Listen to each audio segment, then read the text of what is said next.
여러분, 혹시 세상에서 가장 무서운 것이 무엇이라고 생각하십니까?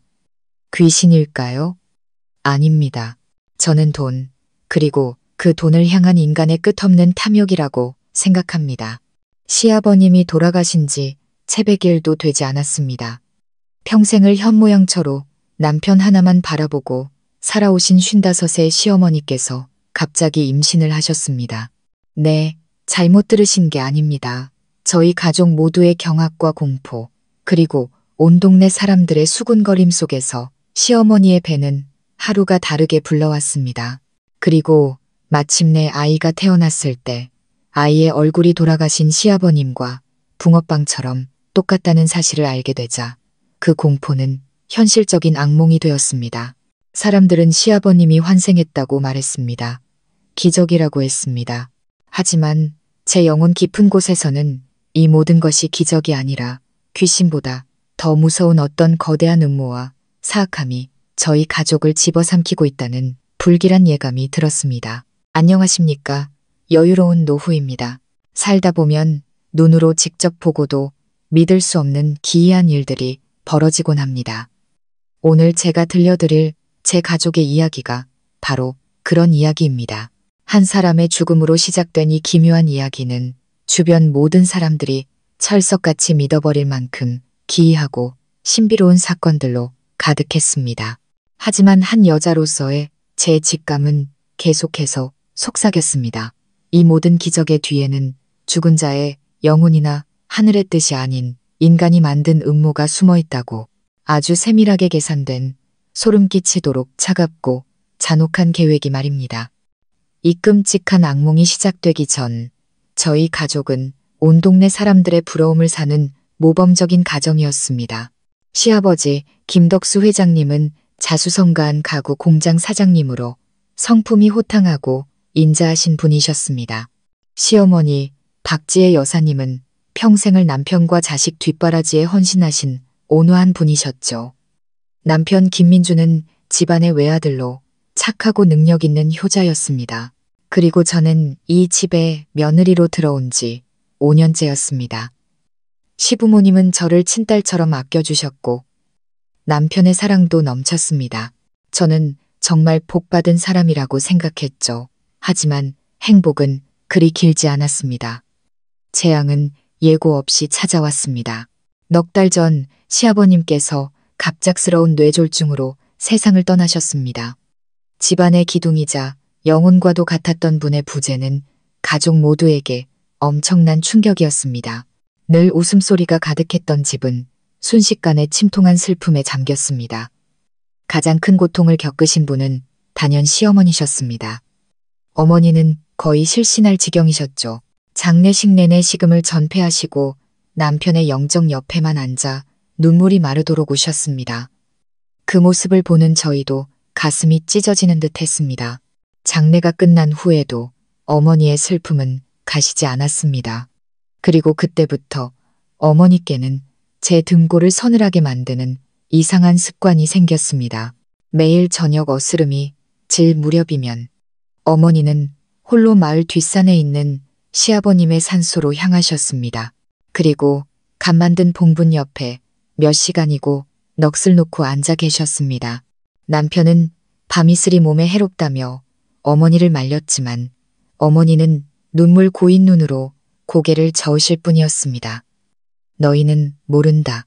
거기 가면 아직 내 아버지가 내 곁에 있는 것 같아.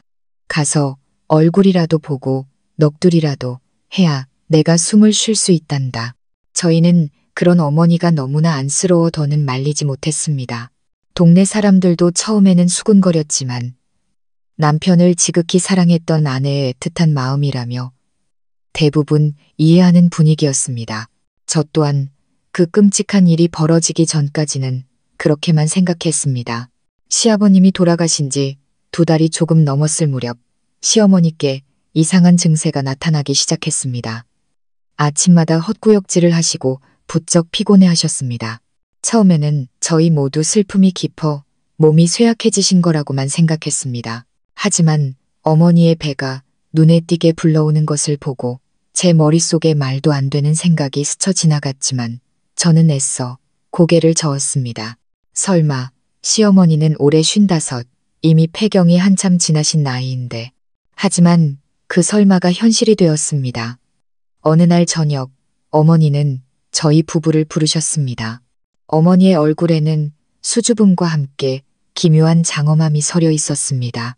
민준아, 서연아, 내가 할 말이 있다. 어머니는 망설이다 자신의 배에 손을 얹고는 저희를 그 자리에서 얼어붙게 만드는 한마디를 내뱉으셨습니다. 내가 아이를 가졌단다. 저는 남편을 쳐다봤습니다. 남편 역시 입을 떡 벌린 채 충격에 빠져 있었습니다. 어머니, 농담이시죠? 어떻게 그런 일이? 아버지는 돌아가셨잖아요. 남편이 더듬거리며 물었습니다. 어머니는 대답 대신 시아버님의 영정사진을 올려다보셨습니다. 눈가에는 눈물이 그렁그렁했고 목소리는 신비로운 기운마저 감돌았습니다. 농담이 아니다. 나도 어찌된 영문인지 모르겠지만 이건 분명 내 아버지가 주신 선물이야. 내가 매일 밤 산소에 찾아가서 제발 우리 두고 가지 말라고 그렇게 빌고 또 빌었더니 내 아버지가 내 기도를 들어주신 게야. 이 집에 당신의 흔적을 남겨 우리를 지켜주시려고 이 아이를 점지해 주신 거라고. 이건 하늘이 내린 복이고 기적이란다. 저는 그 황당무계한 말을 들으며 온몸이 차갑게 식는 것을 느꼈습니다. 기적? 죽은 사람의 영혼이 산 사람을 임신시킬 수 있다는 말인가? 그건 전설의 고향에나 나올 법한 이야기였습니다. 55의 과부가 남편이 죽자마자 임신했다는 소문이 나면 우리 집안은 온 동네의 웃음거리가 될 게 뻔했습니다. 하지만 옆에 앉은 남편을 보고 저는 더 큰 충격에 빠졌습니다. 배울 만큼 배우고 건설회사에서 일하는 이성적인 사람이 잠시 넋을 잃고 있더니 이내 그 말을 믿기 시작하는 것이었습니다. 남편은 어머니와 아버지의 영정을 번갈아 보더니 의심으로 가득했던 눈빛이 감동으로 변해갔습니다. 세상에, 아버지, 정말 아버지가. 남편은 그대로 무릎을 꿇고 아버지의 영정 앞에 두 손을 모아 절을 했습니다. 아버지, 정말이세요? 저희를 버리지 않고 돌아오신 거예요? 저는 그들 모자 사이에서 이방인이 된 기분이었습니다. 마치 광신도들 틈에 홀로 남겨진 정상인처럼 말입니다. 저는 시어머니의 불룩한 배와 남편의 경건한 얼굴을 번갈아 보았습니다. 저는 귀신도 기적도 믿지 않습니다. 저는 오직 과학을 믿습니다. 그리고 과학적으로 이것은 불가능한 일이었습니다. 그렇다면 시어머니 뱃속의 아이는 대체 누구의 아이란 말인가? 시아버님의 아이가 아니라면 누구란 말인가? 그리고 왜 시어머니는 이렇게까지 기이한 심령 이야기를 꾸며내야만 했을까? 불길한 예감과 모호한 공포가 제 마음속에 피어오르기 시작했습니다. 저는 마치 정교하게 짜인 한 편의 연극에 휘말린 듯한 기분이었습니다. 대체 이 황당한 사건은 정말 기적인 걸까요? 아니면 죽음보다 더 끔찍한 음모의 시작일까요? 한밤중 시어머니의 기묘한 산수행에는 과연 어떤 비밀이 숨겨져 있었을까요? 저와 함께 이 소름 끼치는 비밀의 장막을 걷어내고 싶으시다면 채널 구독 버튼 누르시고 이야기의 다음 부분을 꼭 함께 해주시기 바랍니다. 그 황당한 밤 이후 저희 집은 더 이상 평범한 집이 아니었습니다. 그곳은 현실과 허구, 삶과 죽음의 경계가 무너진 기묘한 연극 무대가 되어버렸습니다. 저는 남편을 설득하려 애썼습니다. 다음 날 아침, 저는 남편을 방으로 끌고 가 간절하게 말했습니다. 민준 씨, 제발 정신 차려요. 어머님은 연세도 많으시고 최근에 큰 충격을 겪으셨잖아요. 심리적으로 불안정해서 그러실 수도 있어요. 그 연세에 임신은 불가능해요. 일단 병원에 모시고 가서 건강검진부터 받아봐요. 하지만 제게 돌아온 것은 동의가 아닌 차갑고 비난 섞인 눈초리였습니다. 남편은 제 손을 뿌리쳤습니다. 목소리에는 분노가 서려 있었죠. 지금 무슨 소리 하는 거야? 심리적으로 불안정. 당신은 어머니를 못 믿어? 아버지의 영험함을 못 믿는 거냐고. 이건 아버지가 돌아오신 거라고. 서연아. 아버지가 차마 우리를 떠나지 못해서 당신도 배울 만큼 배운 사람이 어떻게 그렇게 편협하게 생각해? 다시는 그런 불경한 소리 하지 마. 아버지가 노하시겠다.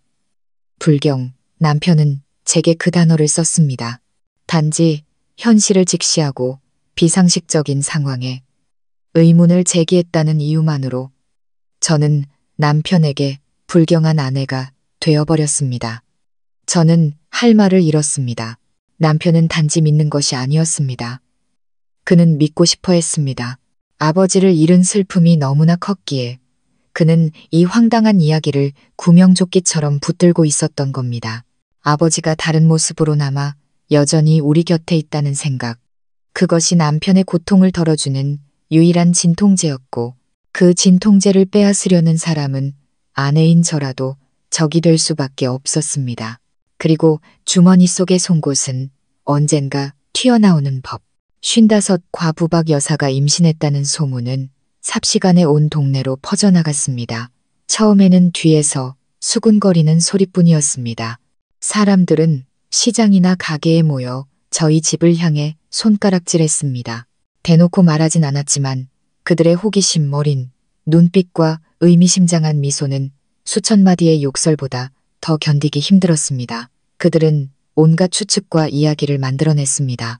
어떤 이는 박 여사가 남편이 죽자마자 다른 남자와 바람이 났다고 했고 더 악의적인 사람들은 뱃속의 아이가 김 회장이 죽기 전부터 있었던 것 아니냐고 떠들어댔습니다. 독사 같은 소문들은 마을 구석구석을 파고들었고 결국 저희 가족의 귀에도 들어왔습니다. 저는 세상의 손가락질 앞에서 시어머니가 두려워하고 사실을 숨기려 할 것이라고 생각했습니다. 하지만 어머니의 행동은 모두의 예상을 뛰어넘었습니다. 어머니는 숨지 않았습니다. 오히려 날마다 불러오는 배를 당당히 내보이며 온 동네를 돌아다니셨습니다. 만나는 사람마다 붙잡고 자신의 이야기를 비통하면서도 신비로운 어조로 늘어놓았습니다.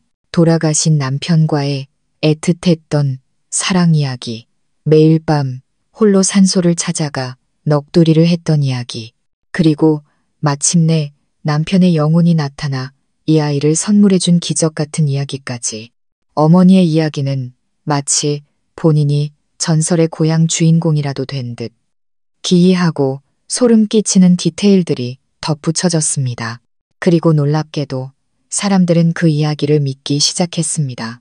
비난과 경멸은 호기심으로, 인해 두려움으로, 그리고 마침내는 거의 숭배에 가까운 믿음으로 변해갔습니다.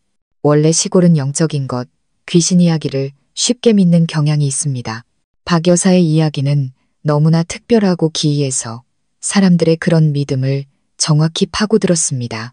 사람들은 어머니를 다른 눈으로 보기 시작했습니다.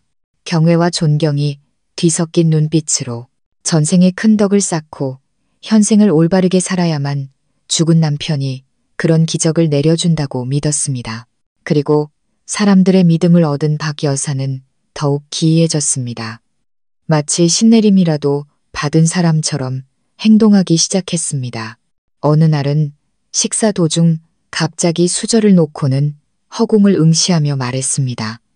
영감말이 저 화초는 저 자리에 두면 풍수에 안 좋다고 하네. 내일 당장 저쪽 구석으로 옮겨야겠어. 그 말을 들은 남편은 한치의 망설임도 없이 벌떡 일어나 무거운 화분을 옮기기 시작했습니다.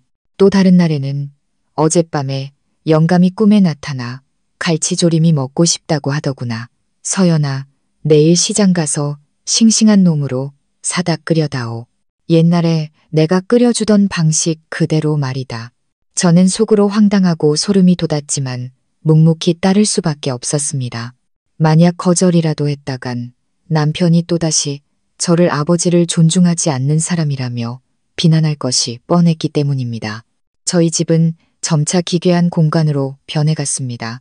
오늘 뭘 먹을까 하는 사소한 결정부터 집을 수리하는 큰일까지 모든 것이 박 여사의 입을 통해 전달되는 죽은 자의 뜻에 따라 결정되었습니다. 어머니는 졸지에 무당이 되었고 남편은 어머니의, 아니 죽은 아버지의 뜻이라면 무엇이든 따르는 가장 충실한 신도가 되었습니다. 저는 그 집에서 극심한 소외감과 외로움을 느꼈습니다. 이 모든 광기 뒤에 숨겨진 비이성적인 진실을 보는 사람은 저 하나뿐이었습니다. 매일 밤 남편 옆에 누울 때마다 낯선 기분이 들었습니다. 그는 제 곁에 있었지만 그의 영혼은 이미 보이지 않는 어떤 힘에 사로잡혀 있었습니다. 저는 다시 한번 남편과 대화하려 시도했습니다. 울면서 제발 정신 차리라고 애원했습니다. 하지만 남편은 차갑게 대답할 뿐이었습니다. 당신이 못 믿겠으면 그냥 가만히 있어. 아버지를 믿으려는 나까지 방해하지 말고. 저는 완전히 무력해졌습니다. 거대한 거미줄에 걸린 기분이었습니다. 거짓과 맹신, 그리고 기괴한 심령 현상으로 엮인 거미줄. 저는 무엇을 해야 할지, 어떻게 빠져나가야 할지 몰랐습니다. 시어머니 뱃속의 태아는 시한폭탄처럼 매일 자라나고 있었고 그것은 더 끔찍한 진실이 곧 터져나올 것임을 예고하고 있었습니다. 저는 그저 두려움과 불안 속에서 기다릴 수밖에 없었습니다. 아이가 태어나는 그날 이 모든 것이 기적인지 아니면 인간의 탐욕과 거짓이 낳은 괴물인지 밝혀질 그날을 말입니다. 10달의 시간이 흐르고 마침내 박 여사님의 출산일이 다가왔습니다. 그동안 온 동네는 역사상 가장 기이한 임신 과정을 숨죽여 지켜봤습니다. 사람들은 산자와 죽은 자의 영혼 사이에서 태어날 아이가 어떤 모습일지 수군대며 기다렸습니다. 저 또한 기다렸습니다. 하지만 저는 기적을 기다린 게 아니었습니다. 저는 진실을 기다렸습니다. 그 진실이 아무리 추악하고 고통스러울지라도 말입니다. 그리고 운명의 그날, 아이는 또 한 번 저와 모든 사람들을 경악하게 만들었습니다. 음력 10월 10일, 제 심장이 멎는 것 같았습니다. 그날은 바로 돌아가신 시아버지 김덕수 회장님의 생신이었습니다. 저희는 병원 복도에서 초조하게 기다렸습니다. 1시간이 넘게 흘렀을까. 마침내 수술실 문이 열리고 간호사가 파란색 포대기에 쌓인 갓난아기를 안고 나왔습니다. 축하합니다. 3.5kg의 건강한 아들이에요. 모두가 환호하며 아기에게 몰려들었습니다. 남편이 가장 먼저 달려갔습니다. 그는 떨리는 손으로 아기를 받아 안았습니다. 그리고 아기의 얼굴을 들여다본 순간 남편은 그 자리에 주저앉고 말았습니다. 아버지, 아버지, 정말 아버지셨군요. 돌아오셨군요. 남편은 아이처럼 엉엉 울었습니다. 저는 멀리서 가슴을 졸이며 그 모습을 지켜봤습니다. 저도 사람들 틈을 비집고 들어가 지난 몇 달간 애타게 기다려온 진실의 얼굴, 그 아기의 얼굴을 확인했습니다. 그리고 아기를 본 순간 여러분, 저는 온몸이 그대로 굳어버렸습니다. 제 모든 이성과 의심이 그 순간 산산조각 나는 것 같았습니다. 아기는 돌아가신 시아버님과 믿을 수 없을 정도로 똑같이 생겼습니다. 물방울 2개처럼 같은 틀에서 찍어낸 축소판처럼 똑같았습니다. 쌍꺼풀 없는 눈, 오뚝한 콧날, 심지어 왼쪽 눈꼬리 밑에 있던 작은 붉은 점까지 모든 것이 똑같았습니다. 소름이 끼칠 정도로 일반적인 유전 법칙을 뛰어넘을 정도로 닮아 있었습니다. 병원 복도는 순식간에 아수라장이 되었습니다. 반신반의하던 친척들은 경악하며 얼굴이 새하얘졌고 몇몇은 두 손을 모아 아기에게 절까지 했습니다. 소식은 순식간에 마을로 퍼졌습니다. 그리고 단 반나절 만에 저희가 살던 작은 시골 마을은 발칵 뒤집혔습니다. 사람들은 농사일도 내팽개치고 김 회장님의 환생을 직접 보겠다며 병원으로 몰려들었습니다.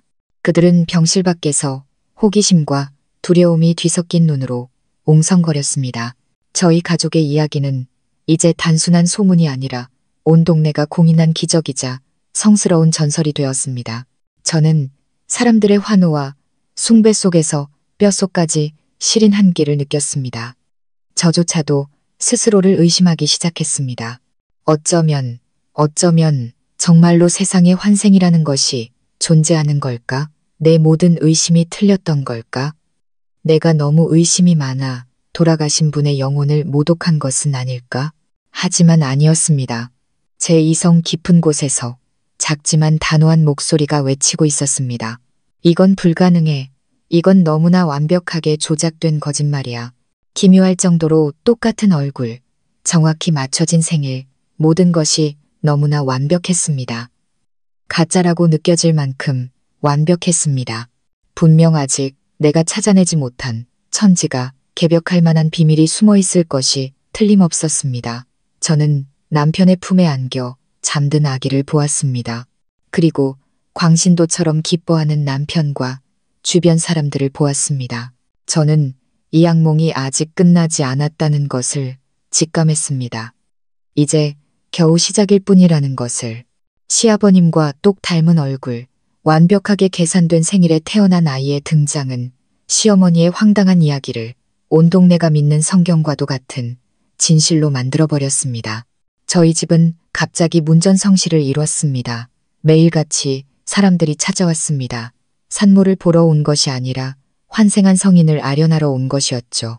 그들은 과일과 예물을 들고 와 문 밖에서 경건하고 두려운 표정으로 수군거렸습니다.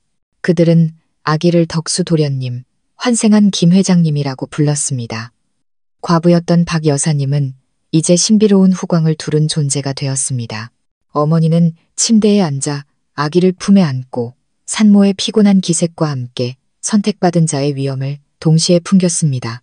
어머니는 말을 아꼈고 가끔씩 비밀스러운 미소를 지어 보이며 이야기에 신비감을 더했습니다. 그리고 제 남편 민주는 그 광신적인 믿음에 완전히 빠져들었습니다. 남편은 공장 일도 내팽개치고 매일 아기 곁을 맴돌았습니다. 그는 사랑과 함께 기이한 경외심이 뒤섞인 눈으로 아기를 바라봤습니다. 그는 아기에게 아버지라고 불렀습니다. 아버지, 우유 드시고 싶으세요? 아버지, 오늘은 떼쓰지 마시고 어머니 힘들게 하지 마세요. 그 말을 들을 때마다 저는 온몸에 소름이 돋았습니다. 다 큰 어른이 갓난아기에게 아버지라니. 이 비상식적인 상황은 제 인내심의 한계를 넘어서고 있었습니다. 저는 그들을 피하기 시작했습니다. 피곤하다, 일이 바쁘다는 핑계로 방에만 틀어박혀 있었습니다. 제 집에서 벌어지는 이 광신적인 행태를 더는 마주할 수 없었습니다. 저는 완전히 고립되었습니다. 온 세상이 찬양하는 기적을 유일하게 믿지 않는 이단자가 된 기분이었습니다.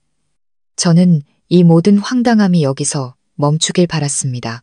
하지만 저는 틀렸습니다. 그들의 연극에는 아직 하이라이트가 남아 있었습니다. 박 여사님이 출산한 지 일주일쯤 지났을 때 집안의 오랜 고문 변호사인 박 변호사님이 갑자기 찾아왔습니다. 그의 표정은 매우 심각해 보였습니다. 그는 저를 포함한 온 가족이 모인 자리에서 김 회장님의 재산과 관련된 중요한 사항을 발표해야 한다고 말했습니다. 거실에 둘러앉은 저희 사이에는 긴장감이 흘렀습니다. 박 변호사님은 헛기침을 몇 번 하더니 서류 가방에서 조심스럽게 봉인된 서류 뭉치를 꺼냈습니다. 사모님, 그리고 민준 씨와 서연 씨. 그는 낮고 분명한 목소리로 말문을 열었습니다. 김덕수 회장님께서 돌아가시기 일주일 전쯤 저를 따로 부르셔서 추가 유언장을 작성하셨습니다. 그리고 이 유언장은 회장님께서 돌아가신 후 100일이 지나거나 혹은 집안에 아주 특별하고 중요한 일이 생겼을 때 공개하라고 신신당부하셨습니다. 저는 이 아이의 탄생이 바로 그 특별한 사건이라고 생각합니다. 추가 유언장이라니. 저와 남편은 서로를 쳐다보며 경악했습니다. 왜 아버지가 추가 유언장을? 공식 유언장은 장례 직후에 이미 공개되지 않았던가. 그 유언장에 따르면 아버지의 모든 재산은 세 부분으로 나뉘어 박 여사님과 남편에게 각각 한 부분씩, 그리고 나머지는 회사 발전 기금으로 쓰이기로 되어 있었습니다. 박 변호사님은 조심스럽게 봉투를 열어 유언장 내용을 크고 또렷하게 읽기 시작했습니다. 앞부분은 이전과 같았지만 마지막 부분에서 그는 우리 모두를 그 자리에서 얼어붙게 만든 비상식적이고 기이한 조항을 읽어내려갔습니다. 추가 조항. 본인 사망 이후 만약 가문의 아들이 새로 태어날 경우 본인 김덕수 명의의 모든 재산은 다음과 같이 재분배한다. 총 재산의 80%는 막내 아들의 합법적인 상속분으로 한다. 나머지 20%는 기존 상속인 명단에 있는 아내 박지혜와 장남 김민준에게 균등하게 분배한다. 80%. 방 안의 공기가 터져나갈 것 같았습니다. 제 귀가 멍멍해졌습니다. 저는 제가 들은 것을 믿을 수가 없었습니다. 이 얼마나 황당한 조항인가.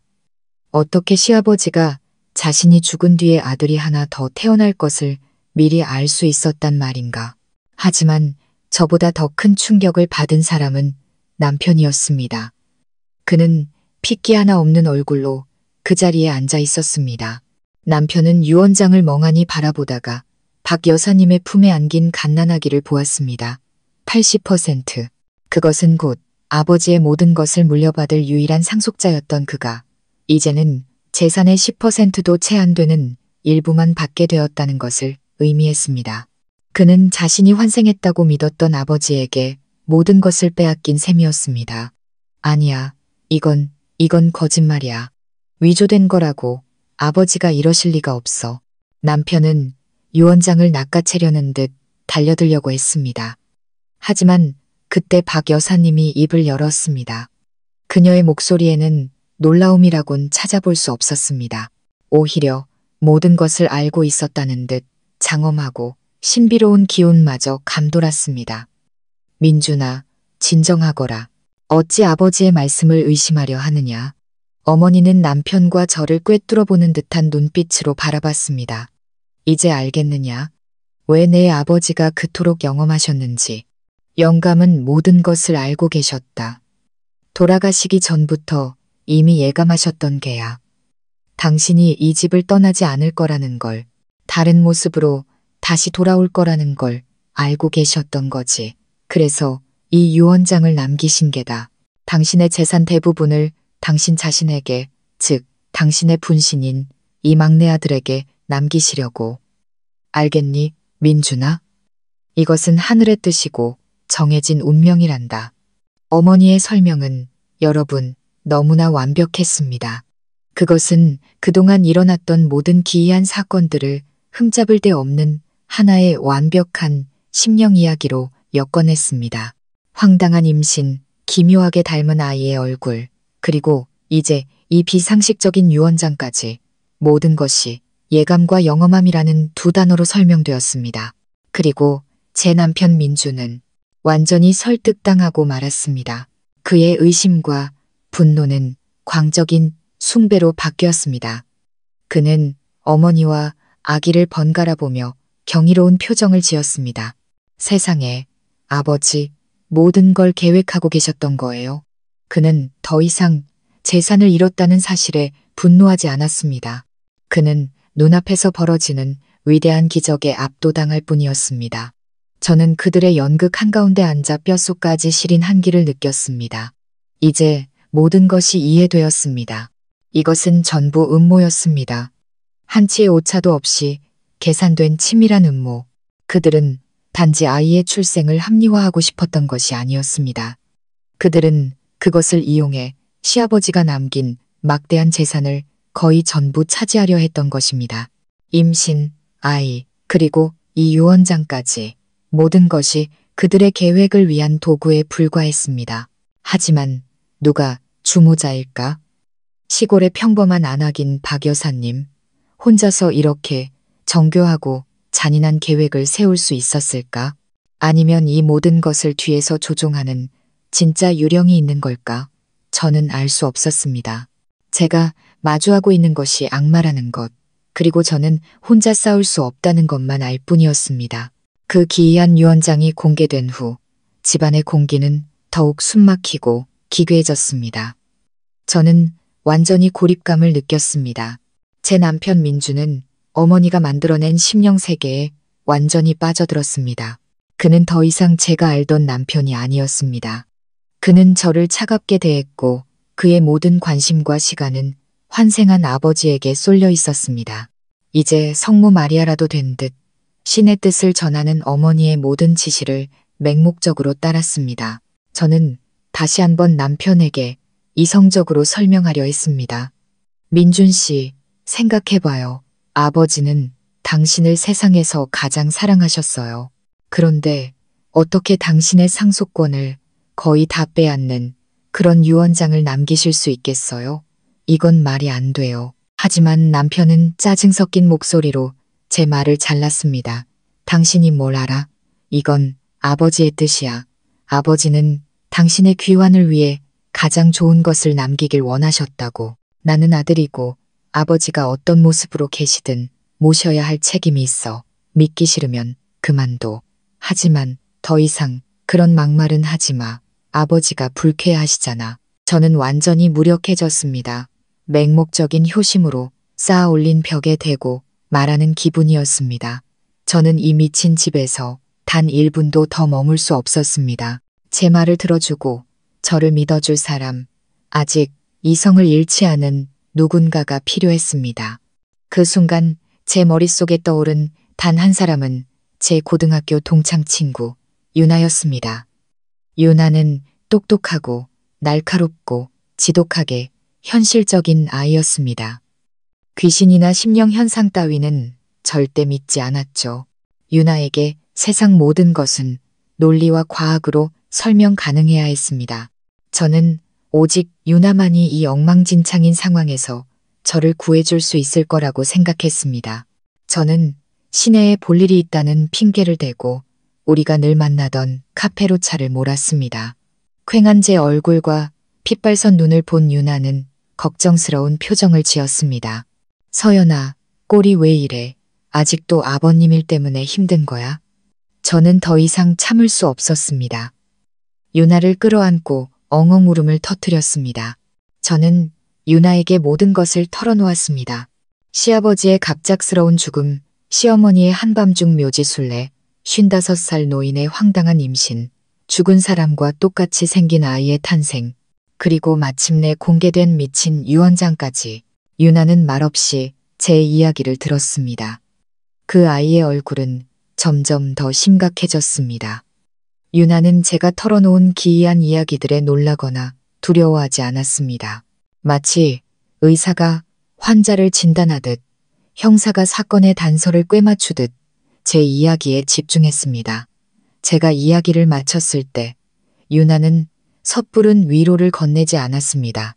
대신 단 하나의 질문, 문제의 핵심을 꿰뚫는 질문을 던졌습니다. 서연아, 너 시아버지가 정말 뇌졸중으로 돌아가셨다고 생각해? 그 질문에 저는 정신이 번쩍 들었습니다. 저는 단 한 번도 그 가능성을 생각해 본 적이 없었습니다. 아버지의 죽음은 너무 갑작스러웠지만 의사의 진단은 분명 뇌졸중이었습니다. 그게 무슨 말이야? 아니, 그냥 가설을 세워보는 거야. 유나가 고개를 저었습니다. 귀신, 영혼, 환생 같은 건 다 잊어버려. 이 사건을 그냥 재산 탈취 사건으로만 봐. 모든 게 어디서 시작됐지? 시아버지의 죽음. 그리고 어디서 끝났지? 갓난아기가 재산의 80%를 상속받는 것. 그 사이에 일어난 임신, 똑 닮은 외모, 생일 같은 기이한 일들은 전부 그 마지막 결과를 합리화하기 위한 장치, 즉 도구에 불과한 거야. 유나의 분석은 혼란스럽던 제 머리셔 속을 환하게 비추는 빛과 같았습니다. 그래, 왜 나는 그들이 만들어낸 귀신 이야기에만 갇혀 있었을까? 왜 이 모든 일의 최종 목적을 보지 못했을까? 그건 바로 돈, 막대한 재산이었던 겁니다. 그럼 나 이제 어떻게 해야 해? 저는 희망에 찬 목소리로 물었습니다. 조사해야지. 유나가 단호하게 말했습니다. 눈빛이 날카로워졌죠. 아무도 모르게. 그 집 사람들, 내 남편 포함해서 아무도 믿으면 안 돼. 내 스스로 진실을 찾아야 해. 첫째, 그 아이가 정말 시어머니 아들이 맞아?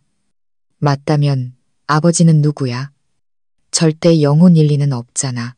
이건 DNA 검사로 간단히 밝힐 수 있어.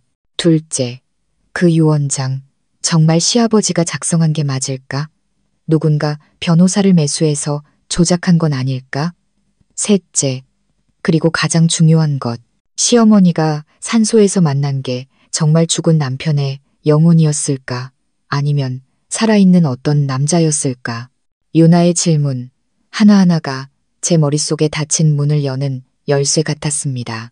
특히 마지막 질문은 제 뒤통수를 세게 때리는 것 같았습니다. 산소에서 만난 남자. 저는 단 한 번도 그 가능성을 생각해 본 적이 없었습니다.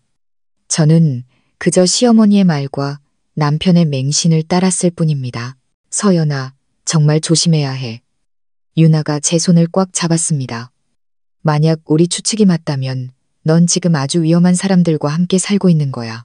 그런 치밀한 연극을 꾸밀 수 있는 사람들이라면 네가 진실을 알아챘을 때 너를 해치지 않으리란 보장도 없어. 이제부터 연기해야 해. 그들의 이야기를 완전히 믿는 척, 아주 어리석고 순진한 며느리인 척 하는 거야. 그러면서 몰래 증거를 모아 머리카락 한 올, 낡은 사진 한 장, 무심코 뱉은 말 한마디, 뭐든지 좋아. 그 모든 게 사건을 해결할 열쇠가 될 수 있어. 저는 친구의 단호한 눈을 보며 마음의 안정을 되찾았습니다. 더 이상 외롭거나 두렵지 않았습니다. 저는 제가 무엇을 해야 할지 알았습니다. 더 이상 앉아서 기다리지 않을 겁니다. 저는 제 집의 탐정이 될 것입니다. 제 손으로 직접 저 기괴한 비밀의 장막을 걷어내고 가족의 탈을 쓴 악마들의 진짜 얼굴을 밝혀낼 것입니다. 유나와의 대화는 제 마음을 짓누르던 혼란과 공포의 안개를 걷어내는 강한 바람과 같았습니다. 저는 더 이상 고립된 피해자가 아닌 진실을 추적하는 자의 결심을 품고 집으로 돌아왔습니다. 앞길이 험하고 위험하리란 것을 알았지만 다른 선택지는 없었습니다. 저는 연기해야 했습니다. 그 황당한 환생 이야기를 완전히 믿어버린 순진한 며느리 역할을 완벽하게 해내야 했습니다. 다행히 연기는 그리 어렵지 않았습니다. 남편부터 시어머니까지 모두가 자신들이 만든 연극에 깊이 빠져 있었기 때문입니다. 저는 그저 장단을 맞춰주고 조금 더 경건한 척하기만 하면 됐습니다. 저는 남편처럼 갓난아기를 아버지라고 부르기 시작했습니다. 그 단어를 뱉을 때마다 속이 울렁거렸지만 말입니다. 시어머니 곁에 앉아 그분이 지어내는 신통한 이야기들을 감탄하는 표정으로 듣기도 했습니다. 제 태도 변화에 집안 분위기는 한결 부드러워졌습니다. 민준 씨도 제게 더 잘해주기 시작했습니다. 드디어 제가 깨달음을 얻고 집안의 기적을 믿게 되었다고 생각하는 듯 했습니다. 더 이상 저를 차가운 눈으로 보지 않았습니다. 시어머니 또한 만족스러워하는 눈치였습니다. 고집센 며느리를 완전히 길들였다고 생각했겠죠. 그들의 방심이 바로 제게는 기회였습니다. 그들이 전국 각지에서 몰려드는 신도들을 맞이하느라 정신없을 때 저는 저만의 조사를 시작했습니다. 제가 선택한 첫 번째 장소는 시아버지의 서재였습니다. 2층 복도 끝에 있는 그 방은 시아버지가 돌아가신 후 거의 봉인되다시피 했습니다. 시어머니는 아버지를 기리기 위해 모든 것을 그대로 보존하고 싶다고 당신 외에는 아무도 들어가지 말라고 하셨습니다. 하지만 저는 직감했습니다. 만약 비밀이 있다면 바로 저곳에 숨겨져 있을 가능성이 가장 높다고. 저는 기회를 잡기 위해 오랫동안 기다려야 했습니다. 어느 날 점심 모두가 아래층에서 식사를 할 때 저는 두통을 핑계로 먼저 방에 올라가 쉬겠다고 했습니다. 하지만 제 방 대신 저는 살금살금 시아버지의 서재 앞으로 다가갔습니다. 심장이 미친 듯이 뛰었습니다. 만약 들키기라도 하면 변명할 길이 없었습니다. 하지만 진실을 찾고야 말겠다는 결심이 저를 움직였습니다. 조심스럽게 문고리를 돌리니 다행히 문은 잠겨 있지 않았습니다. 저는 몸을 안으로 밀어넣고 최대한 조용히 문을 닫았습니다. 방 안은 정적과 함께 퀴퀴한 냄새로 가득했습니다. 낡은 종이와 오래된 나무 냄새, 모든 것이 아버지가 살아계실 때와 똑같았습니다. 책상 위에는 책 더미가 읽다만 책 페이지 위에는 돋보기 안경이 그대로 놓여 있었습니다. 마치 잠시 외출했다가 금방이라도 돌아오실 것만 같았습니다. 시간이 없었습니다. 저는 빠르고 체계적으로 움직였습니다. 서랍, 책장, 서류철을 샅샅이 뒤졌지만 업무 서류와 회계 장부뿐 특별한 것은 없었습니다. 실망감이 밀려왔습니다. 어쩌면 내 생각이 틀렸을지도 모른다. 이곳엔 아무 비밀도 없는 걸지도. 포기하고 돌아서려던 순간 제 눈길이 책장 꼭대기, 눈에 잘 띄지 않는 곳에 놓인 낡은 나무 상자에 멈췄습니다. 정교한 조각이 새겨져 있었지만 먼지가 두껍게 쌓여 있었습니다. 오랫동안 아무도 만지지 않은 듯 했습니다. 제 직감이 말했습니다. 저 안에 무언가 있다고. 의자를 밟고 올라가 힘겹게 상자를 내렸습니다.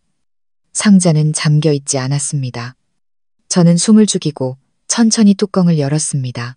안에는 금은보화가 아닌 낡은 기념품들만 가득했습니다.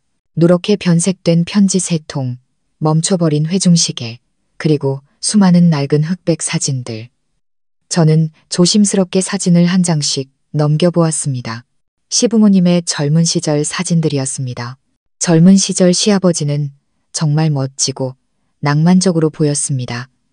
시어머니는 아름답고 단아했죠. 사진 속 그들의 사랑은 참으로 부러워 보였습니다. 사진 더미가 거의 끝나갈 때까지도 별다른 것은 발견하지 못했습니다. 그리고 마침내 상자 맨 밑에 깔려있던 마지막 사진을 집어든 순간 저는 그 자리에 얼어붙고 말았습니다. 세월의 흔적으로 누렇게 바래고 내 귀퉁이가 달아빠진 흑백 사진.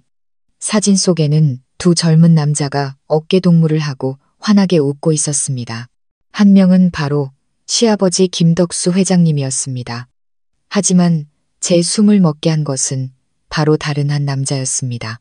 그 젊은 남자는 시아버지와 똑같이 생겼습니다. 물방울 2개처럼 거울에 비친 모습처럼 똑같았습니다. 얼굴뿐만 아니라 체격, 미소, 심지어 눈빛까지도 심장이 멎는 것 같았습니다. 저는 떨리는 손으로 사진을 뒤집었습니다. 뒷면에는 빛바랜 잉크로 쓴 이름 하나와 물음표가 적혀 있었습니다. 복수? 복수? 복수가 누구지? 왜 이 사람은 시아버지와 이렇게 똑같이 생겼을까? 쌍둥이 형제. 하지만 어째서 지난 5년간 가족이나 친척 중 누구에게서도 이 사람의 존재에 대해 들어본 적이 없는 걸까? 왜 그의 존재는 비밀이었을까? 그리고 왜 그의 이름 뒤에는 마치 쓴 사람조차 확신하지 못하는 듯한 물음표가 붙어 있는 걸까? 수많은 질문이 제 머릿속을 헤집었습니다. 저는 다시 사진 속 똑같이 생긴 두 남자의 얼굴을 보았습니다. 그리고 아래층에 누워있는 갓난아기의 얼굴을 떠올렸습니다. 그 아기 역시 시아버지와 똑같이 생겼습니다. 희미한 연결고리, 미친 것 같지만 너무나 논리적인 가설이 제 머릿속에서 형태를 갖추기 시작했습니다. 설마 복수라는 이 남자가 이 모든 일과 관련이 있는 것은 아닐까?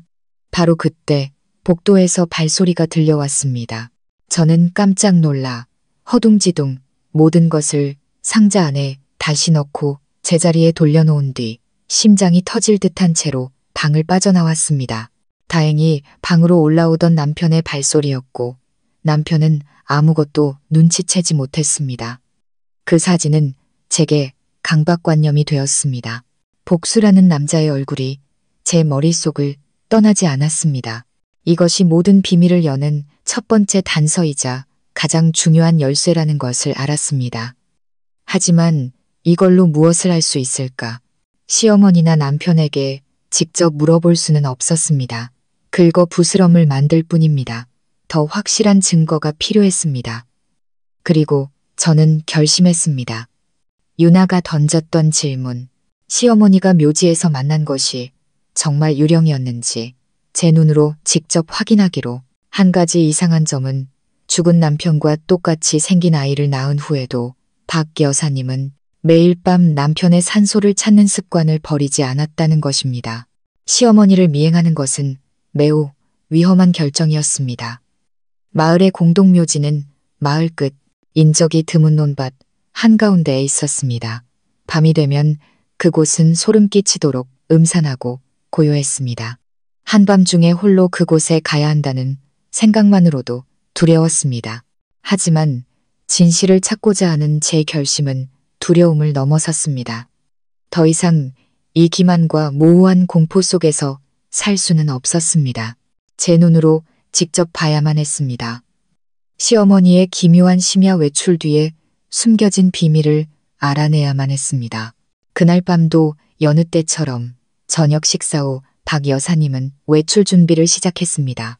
시아버지의 제단에 향을 피우고 무언가 중얼거리더니 얇은 외투를 걸치고 조용히 집을 나섰습니다.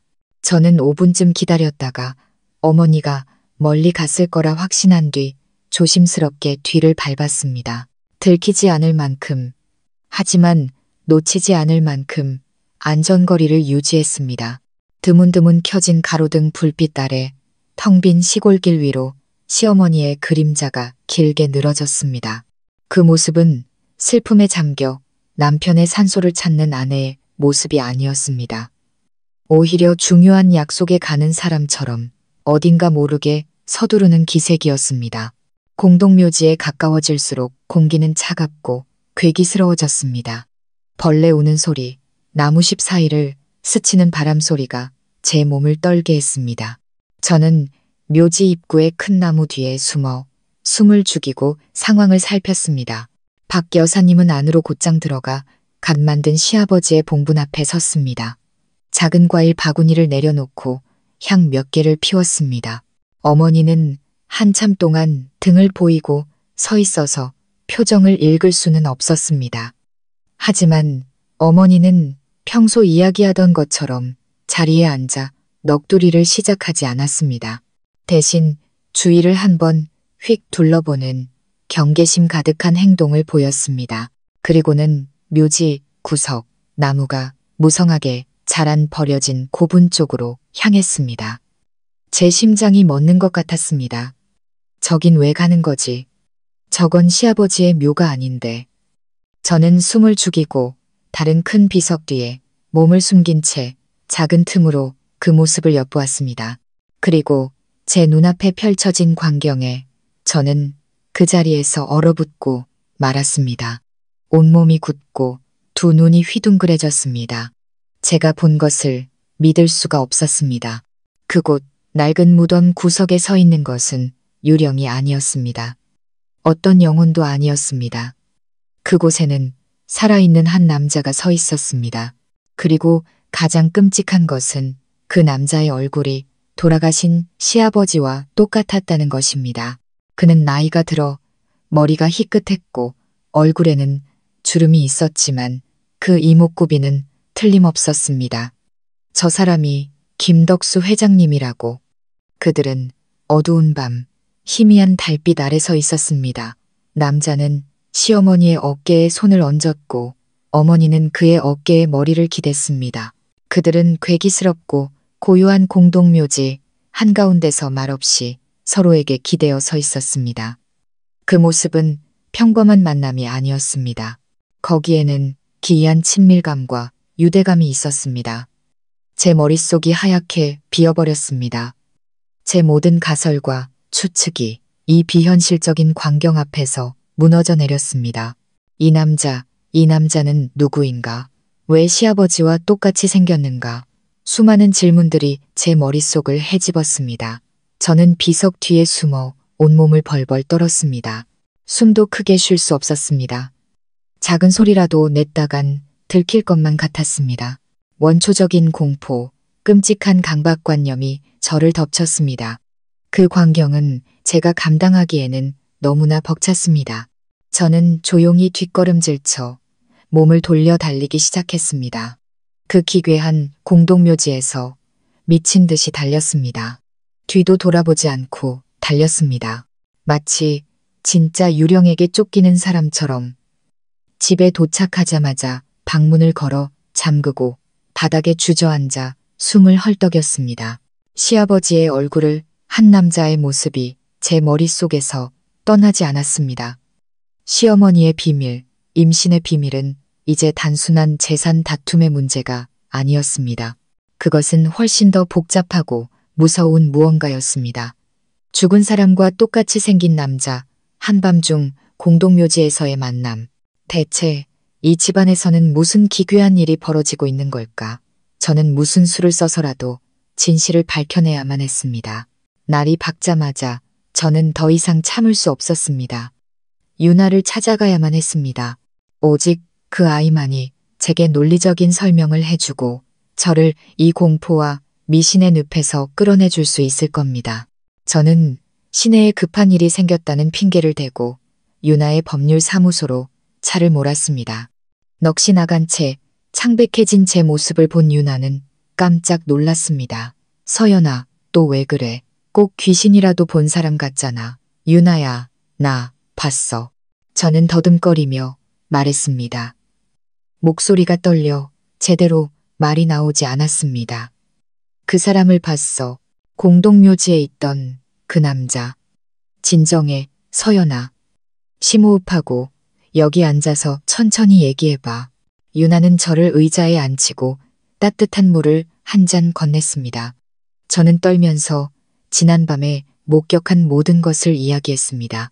박 여사님의 서두르는 모습, 낡은 무덤 옆에서의 비밀스러운 약속, 그리고 시아버지와 똑같은 얼굴을 한 남자의 등장까지. 유나는 눈썹을 찌푸린 채 조용히 듣고 있었습니다.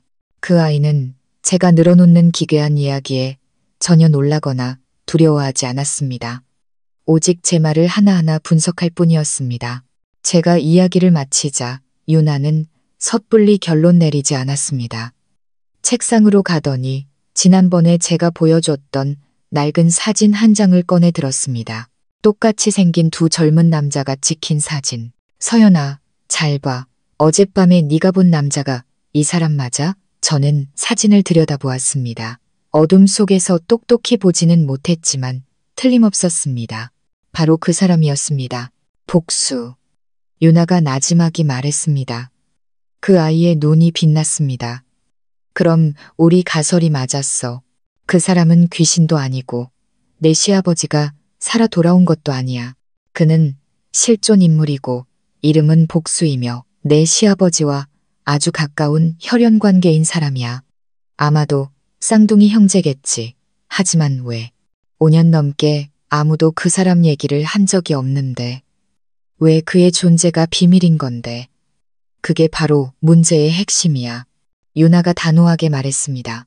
온 집안이 모를 정도로 철저하게 숨겨진 비밀이라면 분명 엄청난 사연이 있을 거야. 내 가족에게는 물어볼 수 없어. 다른 길을 찾아야 해. 아주 나이가 많고 김씨 집안의 과거사를 잘 아는 사람. 내 시어머니의 음모에 가담하지 않은 사람 말이야. 그리고 저희는 한 사람을 떠올렸습니다.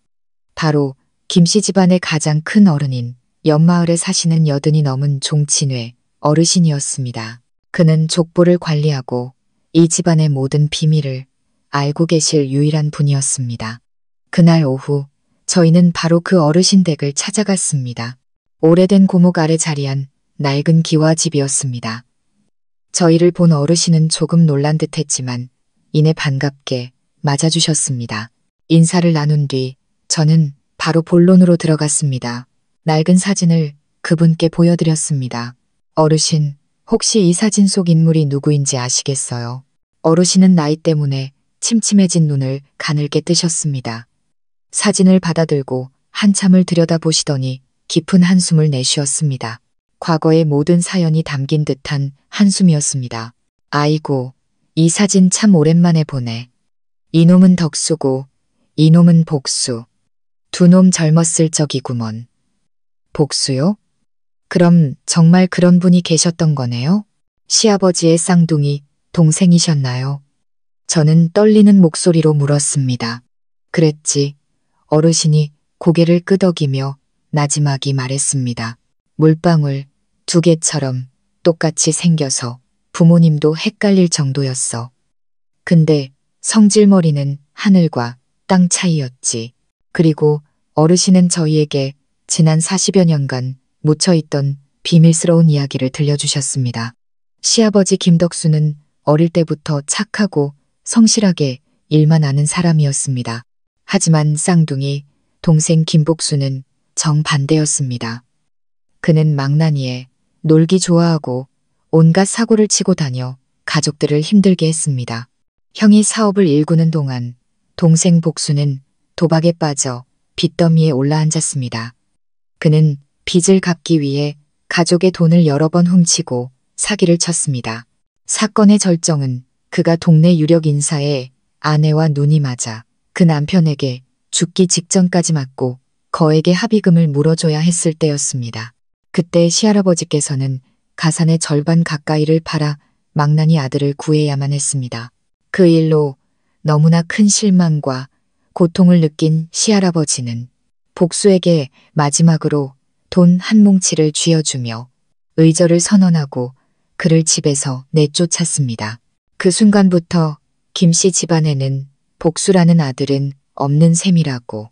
시할아버지는 족보에서 그의 이름을 파내고 집안의 누구도 그 이름을 입에 담지 못하게 했습니다.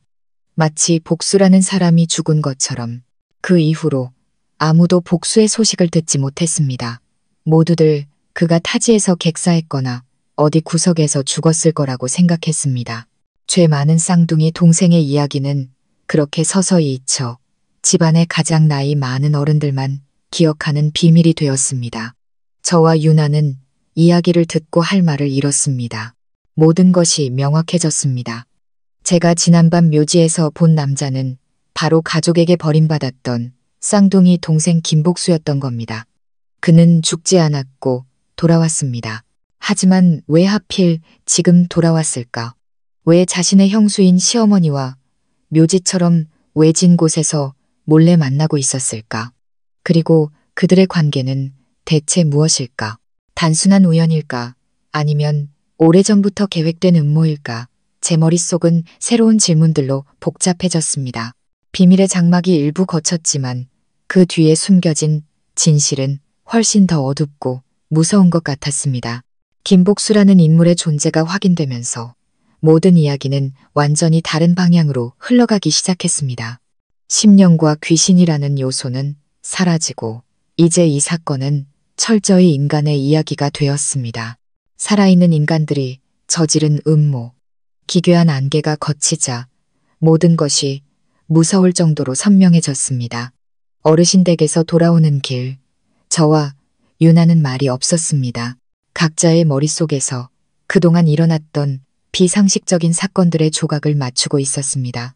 그리고 늘 가던 카페에 다시 마주 앉았을 때 침묵을 깬 것은 유나였습니다. 서연아, 이제 완전히 새로운 관점에서 사건을 다시 정리해보자. 유나는 흰 종이를 꺼내 인물 관계도를 그렸습니다. 등장인물은 내 시어머니 박여사, 맹목적인 효자 아들 민준, 그리고 방금 나타난 미스터리한 인물, 죽은 줄 알았던 시아버지의 쌍둥이, 동생 김복수, 그리고 사건은 55살 여인의 임신, 자신의 큰아버지이자 아버지의 쌍둥이, 형과 똑같이 생긴 아이의 탄생, 그리고 그 아이에게 재산의 80%를 준다는 기이한 유언장.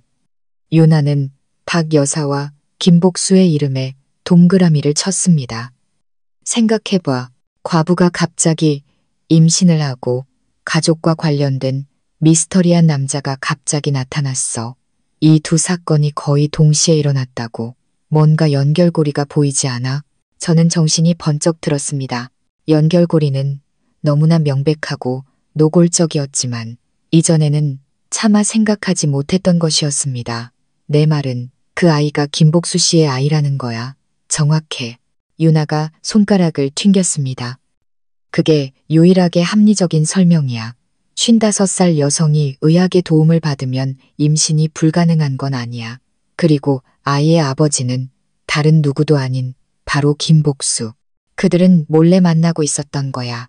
네, 시아버지가 돌아가시기 전부터 혹은 돌아가신 직후부터 온몸이 혐오감으로 떨렸습니다.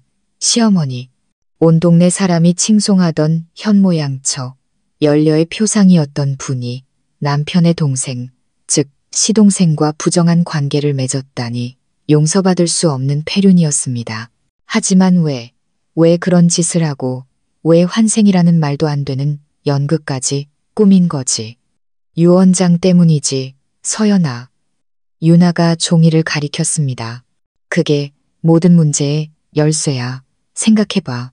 만약 박 여사가 온 집안에서 내쫓긴 김복수와 아이를 낳았다고 공개하면 그 아이가 뭘 얻을 수 있겠어? 아무것도 없어. 사생아 취급이나 받겠지. 집안의 수치, 김덕수 회장의 재산은 단 한 푼도 상속받지 못할 거야. 하지만 만약 그 아이가 김덕수 회장의 아들, 즉 환생한 김덕수로 둔갑한다면 이야기는 완전히 달라지지. 그는 막대한 재산의 80%를 상속받는 합법적인 상속자가 되는 거야. 알겠어? 이 모든 환생쇼는 아이의 출생을 합리화하고 그 빌어먹을 유 원장 조항을 발동시키기 위해 정교하게 꾸며진 연극일 뿐이야. 유나의 분석은 제 머릿속에 모든 의심을 망치처럼 깨부쉈습니다. 이제야 알겠습니다. 주모자들의 얼굴이 드러났습니다. 바로 박 여사와 김복수. 그들은 한 통속이었고 함께 이 잔인하고 정교한 연극을 연출한 것입니다. 그들은 남편의 슬픔을 동네 사람들의 미신을 이용해서 재산 탈취 음모를 모두가 숭배하는 기적으로 둔갑시켰습니다. 하지만 마지막 질문이 남아있어. 유 원장. 어떻게 김덕수 회장님이 그런 기이한 유 원장을 남길 수 있었을까? 정말 예감이라도 있었던 걸까? 나도 그렇게 생각해. 유나가 고개를 끄덕였습니다. 표정이 심각해졌죠. 여기에는 두 가지 가능성이 있어. 하나는 그 유 원장이 가짜라는 것. 그들이 서명을 위조했을 가능성. 두 번째는 유 원장은 진짜지만 시아버지가 제정신이 아닐 때 협박이나 속임수에 넘어가 서명했을 가능성. 그리고 이 두 가능성 모두 훨씬 더 끔찍한 가설로 이어져. 그게 뭔데? 제가 숨을 죽이고 물었습니다. 내 시아버지의 죽음이 뇌졸중이 아닐 수도 있다는 것. 온몸이 차갑게 식었습니다. 그렇습니다. 그런 끔찍한 짓을 저지를 수 있는 사람들이라면 계획의 마지막 걸림돌을 제거하는 것쯤은 아무것도 아니었을 겁니다. 남편을 죽이고 시동생과 공모해 재산을 가로챈다. 그들의 죄는 이미 도덕과 법의 한계를 넘어섰습니다. 서연아, 증거가 더 필요해. 유나가 제 손을 꽉 잡았습니다. 그들의 관계에 대한 증거, 그리고 유 원장을 조작했다는 증거. 너 다시 그곳에 가야 해. 공동묘지에. 이번에는 보기 위해서가 아니라 듣기 위해서. 그들의 대화를 전부 녹음하는 거야. 너무나 위험한 일이었지만 더 이상 물러설 곳이 없었습니다. 저는 결심에 찬 눈으로 고개를 끄덕였습니다. 알았어. 그렇게 할게. 그리고 저는 다시 그 기괴한 공동묘지로 향했습니다. 이번에는 철저히 준비했습니다. 고성능 녹음기를 외투 주머니에 숨겼습니다. 더 이상 두렵지 않았습니다. 차가운 분노와 결심만이 제 안에 가득했습니다. 저는 다시 같은 장소에 숨어 기다렸고 그들은 어김없이 나타났습니다. 희미한 달빛 아래 저는 녹음 버튼을 눌렀습니다. 그리고 제가 들은 내용은 저와 유나의 모든 추측이 사실이었음을 증명해 주었습니다. 봤지? 우리 계획이 완벽하게 성공했어. 박 여사의 목소리에는 의기양양함이 가득했습니다. 그 애가 당신이랑 똑같이 생겼는데 동네 사람들은 전부 자기네 형님이 환생한 줄 알잖아. 내 아들 민준이까지 철석같이 믿고 있으니 당신이 잘했어. 김복수의 목소리는 탁했습니다. 내가 형님 숨 넘어가기 직전에 받아둔 유 원장 덕분이지. 이제 재산의 80%는 우리 아들 손에 들어온 거나 마찬가지야. 제 엄마랑 삼촌한테 속는 줄도 모르는 민준이만 불쌍하게 됐지. 박 여사가 비웃었습니다. 그 웃음소리에 소름이 끼쳤습니다. 저는 황금 같은 증거를 손에 넣었습니다. 범인들 스스로의 자백. 그들은 모든 것을 인정했습니다. 이 기괴한 연극은 이제 막을 내릴 때가 되었습니다. 여러분, 그들의 연극은 아이가 태어나고 유 원장이 공개된 후 더욱 파렴치하고 잔인한 단계로 접어들었습니다. 그들은 민준, 즉 자신의 아들이자 조카를 상대로 세뇌와 압박을 시작했습니다. 이 연극의 주인공은 단연박 여사였습니다. 그녀는 선택받은 성모의 이미지를 철저히 이용하여 아들의 심리를 조종했습니다.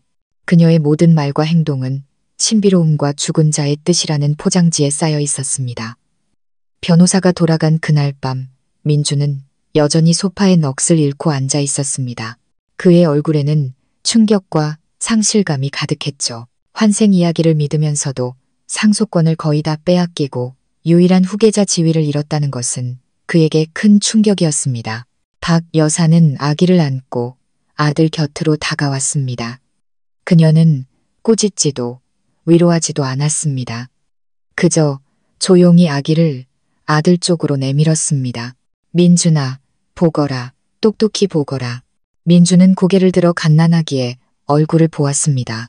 보이느냐, 내 아버지와 똑같이 생겼지. 이 아이는 내 동생이 아니다, 민준아, 내 아버지다. 내 아버지가 차마 우리를 떠나지 못해 이 고된 세상의 새로운 몸으로 다시 돌아오신 게야. 그 희생이 어떤 의미인지 알겠느냐? 네, 알아요. 민준이 나지막이 대답했습니다. 시선은 아기에게 고정되어 있었습니다. 알면서 어찌 그런 표정을 짓고 있느냐. 박 여사의 목소리가 엄해졌습니다. 재산 때문에 슬퍼하는 게냐?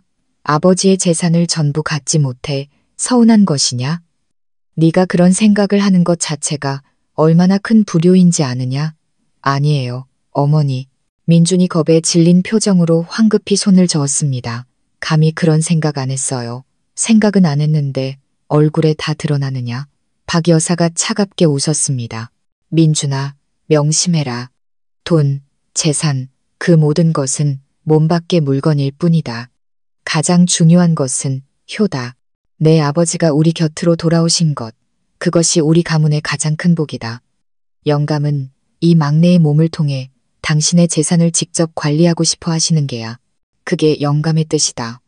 너는 장남으로서 아버지를 섬기고 그 뜻을 따르고 도와야 할 의무가 있다. 알겠느냐? 만약 네가 돈 몇 푼 때문에 아버지의 뜻을 거역한다면 너는 불효자식이 되는 것이다. 하늘에 계신, 그리고 바로 여기 계신 내 아버지가 결코 너를 용서하지 않으실 게다. 그녀의 말 한마디 한마디는 민준의 가장 큰 약점, 즉 맹목적인 효심을 바늘처럼 찔렀습니다. 그녀는 교묘하게 개념을 바꿔치기 했습니다. 아들의 재산을 빼앗는 행위를 아들의 효심을 시험하는 관문으로 둔갑시킨 것입니다. 받아들이면 효자, 저항하면 아버지의 뜻과 하늘의 뜻을 거역하는 불효자가 되는 상황. 그리고 민주는 완전히 굴복했습니다. 그는 무릎을 꿇고 어머니의 다리를 붙잡고 엉엉 울었습니다. 어머니, 제가 잘못했어요. 아버지, 죄송합니다. 다시는 그런 생각 안 할게요. 재산은 아버지 것이니 아버지가 원하시는 대로 하세요. 아버지를 잘 모셔서 제 잘못을 씻겠습니다. 저는 문 뒤에 숨어 그 모든 연극을 지켜보며 온몸이 차갑게 식는 것을 느꼈습니다. 박 여사의 심리 조종은 정말 무서울 정도였습니다. 그녀는 아들을 꼭두각시로 자신의 뜻대로 움직이는 충실한 도구로 만들어버렸습니다. 그날 이후 집안의 서열은 완전히 뒤바뀌었습니다. 갓난아기는 명목상 남편의 동생이었지만 실제로는 집안의 상황처럼 대우받았습니다. 가장 비싼 수입 분유, 명품 옷, 전담 보모까지 모든 좋은 것은 그 아이에게 돌아갔습니다. 박 여사는 아버지를 모시는 것 때이라고 말했고 민주는 불평 한마디 없이 따랐습니다. 그녀는 아기를 이용해 점점 더 과한 요구를 하기 시작했습니다. 아버지가 새로운 풍수에 맞춰 집 전체를 수리하길 원한다고 하자 민주는 거금을 들여 공사를 시작했습니다. 아버지가 낡은 차를 싫어한다고 하자 민주는 더 비싼 새 차로 바꿨습니다. 그리고 당연히 저 역시 그 압박에서 벗어날 수 없었습니다. 어느 날 저녁 민준이 곤란한 표정으로 방에 들어왔습니다. 서연아, 어머니 말씀이 아버지가 당신이 계속 회사 다니는 걸 안 좋아하신대. 집에 있으면서 가족, 특히 아버지를 돌보는 데만 전념했으면 하신다는데 그냥 회사 그만두면 안 될까? 내가 벌면 되잖아. 저는 할 말을 잃었습니다. 그들은 재산뿐만 아니라 제 독립과 자율성까지 빼앗으려 했습니다.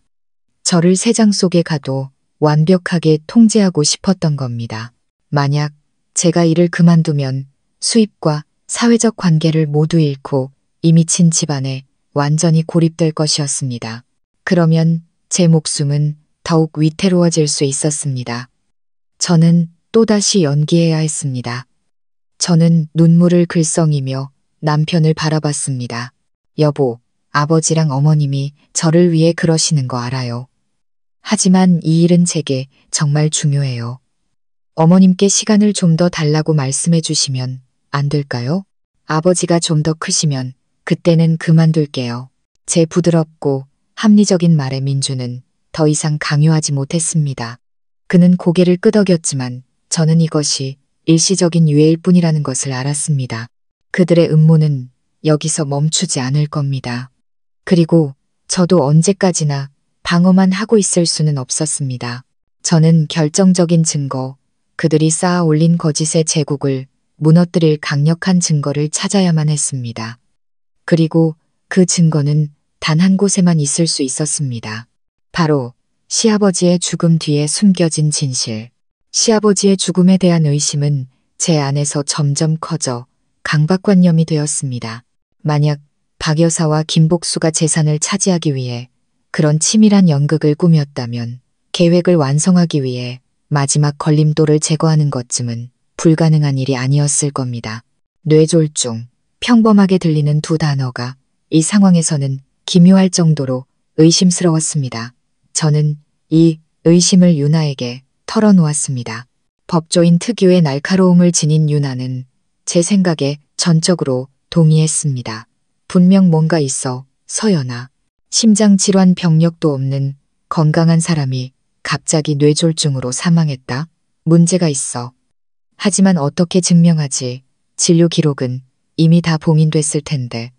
그때 아버지를 진료했던 의사 선생님을 찾아야 해. 제가 단호하게 말했습니다. 아버지의 사망, 진단서에 서명한 그 의사 말이야. 그분만이 진실을 알고 계실 거야. 은퇴한 의사 선생님을 찾는 것은 쉽지 않았습니다. 유나는 인맥을 총동원해 병원 기록 보관소를 뒤진 끝에야 겨우 그의 집 주소를 알아낼 수 있었습니다. 처음 찾아갔을 때 그는 극도로 경계하며 두려워했습니다. 시아버지의 이름을 듣자마자 그는 아무것도 기억나지 않는다며 손사래를 치고 문을 닫아버렸습니다. 그의 태도는 우리의 의심을 더욱 키웠습니다. 의사가 그런 갑작스러운 사망 사건을 쉽게 잊을 리가 없었습니다. 분명 무언가의 위협을 받고 있는 것이 틀림없었습니다. 유나가 몰래 조사해 본 결과 그의 외아들이 유학 자금으로 큰돈이 필요하다는 사실을 알아냈습니다. 이것이 그가 침묵하는 이유일 수도 있지만 동시에 그의 입을 열게 할 열쇠가 될 수도 있었습니다. 이번에는 저 혼자 조용한 카페에서 그를 만나기로 했습니다. 저는 본론으로 들어가지 않고 시아버지를 잃은 슬픔과 집안에서 일어나는 기이한 일들에 대한 혼란스러움을 먼저 털어놓았습니다. 어느 정도 공감대가 형성되었을 때 저는 조심스럽게 시아버지의 죽음에 대해 언급했습니다. 선생님, 폐를 끼치는 건 알지만 저는 정말 아버님의 죽음에 뭔가 이상한 점이 있다고 계속 느껴져요. 혹시 다른 원인이었을 가능성은 없을까요? 의사는 침묵했습니다. 그는 커피를 저으며 제 눈을 피했습니다. 이보게, 이미 다 지난 일이네. 고인은 편히 쉬게 해드려야지. 알아요. 제가 간절하게 말했습니다. 하지만 만약 아버님께서 억울하게 돌아가셨다면요. 그 죽음 뒤에 음모가 있다면 제 양심이, 그리고 아마 선생님의 양심도 평생 편치 못할 거예요. 저는 잠시 말을 멈추고 두툼한 봉투를 테이블 위에 올려놓았습니다. 선생님 댁 사정은 들었어요. 매수하려는 게 아니에요. 다만 선생님께서 진실을 밝히는 걸 도와주신다면 저희 가족은 그 은혜를 평생 잊지 않을 거란 말씀을 드리고 싶었어요. 그리고 저는 정의와 진실이 용기 내어 말하는 사람을 보호해 줄 거라고 믿습니다. 봉투와 제 진심 어린 말은 효과가 있었던 것 같습니다. 의사의 얼굴색이 변했습니다. 한참 후에야 그는 길게 한숨을 내쉬며 피곤하고 두려움에 찬 목소리로 말했습니다. 그건 치우게 필요 없네. 하지만 나도 더는 마음에 담아둘 수 없는 이야기가 있긴 하지. 그리고 그는 제게 진실을, 제 모든 의심을 확신으로 바꿔놓은 끔찍한 진실을 이야기해 주었습니다. 시아버지가 돌아가신 그날 밤 응급 상황을 담당했던 것이 바로 그 의사였습니다. 그가 도착했을 때 시아버지는 이미 숨을 거둔 상태였습니다. 하지만 동공이 수축되고 입가에 약간의 거품이 있는 등 초기 임상 증상을 보고 그는 오랜 의사로서의 경험으로 이것이 뇌졸중 증상과는 다르다는 것을 직감했습니다. 급성 중독 증상에 더 가까웠습니다. 그는 부검을 제안했지만 바로 그 순간 박 여사가 완강히 거부했습니다. 그리고 시아버지와 똑같이 생긴 낯선 남자 자신을 사촌 동생이라고 소개한가. 그를 구석으로 끌고 가 손에 두둑한 돈뭉치를 쥐어주며 차가운 협박을 내뱉었습니다. 어떻게 해야 할지 잘 알 텐데 진단서에는 뇌졸중이라고 쓰시오. 그렇지 않으면 당신뿐만 아니라 당신 가족도 무사하지 못할 거요. 의사는 두려움과 돈에 대한 순간적인 유혹 때문에 그들의 요구에 따랐습니다.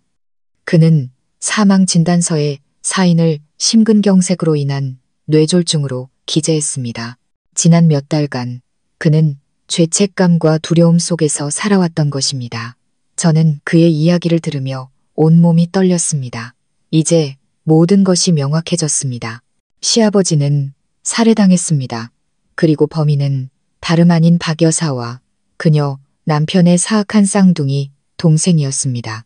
그들은 시아버지를 죽이고 돈과 협박으로 의사의 입을 막아 완벽한 자연사를 위장했던 겁니다. 선생님, 제가 그의 손을 잡았습니다. 이제 선생님만이 그들의 죄를 밝힐 수 있어요. 증인으로 서주실 수 있으시겠어요? 의사는 망설임과 두려움이 가득한 눈으로 저를 보았습니다. 하지만 제 단호한 결심과 간절한 눈빛을 보고 그는 마침내 천천히 고개를 끄덕였습니다. 그렇게 하겠네. 더는 이 죄책감 속에서 살 수 없어. 저는 가장 중요한 증인의 증언을 확보했습니다. 비밀의 마지막 문이 열렸습니다. 이제 제 손에는 그 악마들을 감옥에 보낼 충분한 증거가 있었습니다. 하지만 저는 바로 경찰에 신고하지 않을 겁니다. 저는 그들에게 마지막 기회를, 스스로 모든 죄를 자백할 기회를 줄 것입니다. 저는 마지막 무대를 설치하고 정의의 막이 내리기 전에 그들이 직접 자신의 역할을 연기하도록 만들 것입니다. 의사의 고백은 제 안에 남아있던 마지막 한 줌의 의심마저 날려버리는 벼락과 같았습니다. 더 이상 추측이나 가설이 아니었습니다. 그것은 피로 물든 적나라한 진실이었습니다. 시아버지는 살해당했습니다. 평생을 함께한 아내와 돌아온 줄도 몰랐던 쌍둥이 동생의 손에 의해 조용히 독살당한 것입니다. 심장이 쥐어짜이는 듯했습니다. 그들의 잔혹함에 대한 분노와 함께 가장 믿었던 사람들의 손에 억울하게 죽어야만 했던 인자한 한 남자에 대한 연민이 밀려왔습니다. 저는 의사를 만난 뒤 집으로 가지 않았습니다. 곧장 유나의 사무실로 향했습니다. 저는 유나에게 모든 진실을 털어놓았습니다. 유나 역시 이야기를 듣고 한동안 말을 잇지 못했습니다. 그 아이의 얼굴이 굳어지고 눈에는 보기 드문 분노가 서렸습니다. 악마들이네. 인간의 탈을 쓴 악마들이야. 살인, 폐륜, 사기, 못 저지르는 짓이 없어. 서연아, 이번에는 절대 봐주면 안 돼. 당장 경찰에 신고해야 해. 아니, 유나야. 제가 고개를 저었습니다. 그냥 신고만 해서는 안 돼. 그들은 분명 발뺌할 거야. 완벽한 증거가 필요해. 그들이 스스로 죄를 자백하게 만들어야 해. 제 머릿속에 대담한 계획이 떠올랐습니다. 마지막 무대를 만들자. 그들의 탐욕과 자만심이 스스로 가면을 벗게 만들 무대를. 그리고 여러분, 저의 마지막 덫이 설치되었습니다. 총이나 칼이 아닌 그들이 저를 공격했던 바로 그 무기, 미신과 탐욕으로 말입니다. 그날 밤 저는 완전히 다른 얼굴로 집에 돌아왔습니다. 더 이상 억울함이나 의심이 아닌 절대적인 경외와 믿음이 가득한 얼굴로 저는 아기를 안고 있는 박 여사에게 다가가 처음으로 아기의 얼굴을 진심으로 들여다보는 척했습니다. 어머니, 제가 감격에 찬 목소리로 말했습니다. 요 며칠 제가 정말 많은 생각을 했어요. 어머니, 죄송해요. 제가 생각이 짧고 어리석어서 어머니 말씀을 믿지 못했어요. 하지만 이제야 깨달았어요. 아버지의 영험함을 제 눈으로 받는 걸요. 저는 이 아이가 정말 우리 가족 곁으로 돌아오신 아버지라고 믿어요. 제 태도에 박 여사와 민준 모두 깜짝 놀랐습니다. 그들은 믿을 수 없다는 눈으로 저를 쳐다봤습니다. 박 여사가 먼저 정신을 차렸습니다. 그녀는 제 눈에서 거짓을 찾아내려는 듯 저를 빤히 쳐다봤습니다. 하지만 저는 완벽하게 준비했습니다. 거울 앞에서 몇 시간이고 연습했습니다. 제 눈에는 후회와 진심, 어린 참회가 가득했습니다. 진심이냐, 서연아, 그녀가 망설이며 물었습니다. 네, 진심이에요. 저는 눈물을 글썽이며 고개를 끄덕였습니다. 제가 잘못했어요. 아버지께 불경을 저질렀어요. 이제라도 제 잘못을 씻고 싶어요. 저는 잠시 말을 멈추고 결정적인 한마디를 던졌습니다.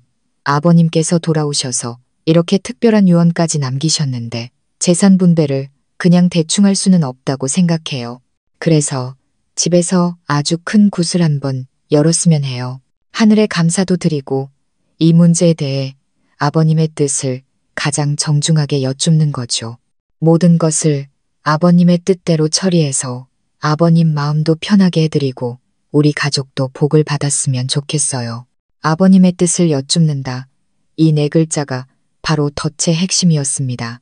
저는 그들이 스스로 만들어낸 미신을 역이용했습니다. 만약 그들이 자신들의 환생 이야기를 믿는 척한다면 이렇게 성대하고 경건한 의식을 거부할 이유가 없었습니다.